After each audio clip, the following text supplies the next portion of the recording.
not many women and Latinas, especially, or women of color, were actually talking about personal finance with their communities. I really didn't find somebody who looks like me that was talking online about personal finance.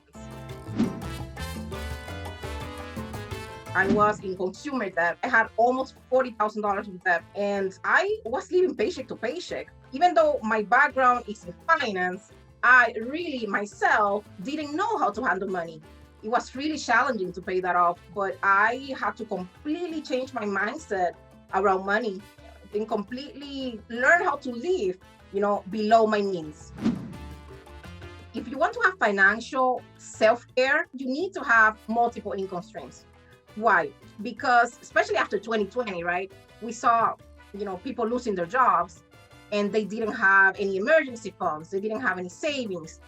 And one way that you can maybe, support yourself if you lose your job is if you have a second income or third income. So I do recommend to everyone, not only women, but everybody to have multiple income streams. And one thing that I always say, you need to assess yourself, like do an internal assessment and make sure that you know what do you enjoy to do, maybe some passion that you have or something that you're really good at, besides your 9 to 5 job, that you can monetize that.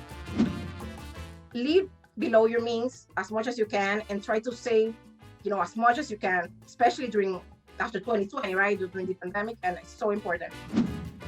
Try to always keep a budget, right? And keep control of your money and know what is going in and what is going out at all times, right? It's very important. You can do that with pen and paper or digitally right now. I think it's so important to have a community of people you can talk about money, because money is a taboo, right? But it shouldn't be a taboo, especially in our communities. We should talk more about money, talk more about salary negotiation, talk more about investing, about passive income, about everything that's related to personal finance. So try to find a community of friends online or in person and talk about money and how to improve yourself. That's very important. Finding your why is number one priority. So in order for you to pay debt, in order for you to build wealth, to build that generational wealth for you, for your parents, for your children, try to make sure that you find that why and that you stick and you're very powerful about that why.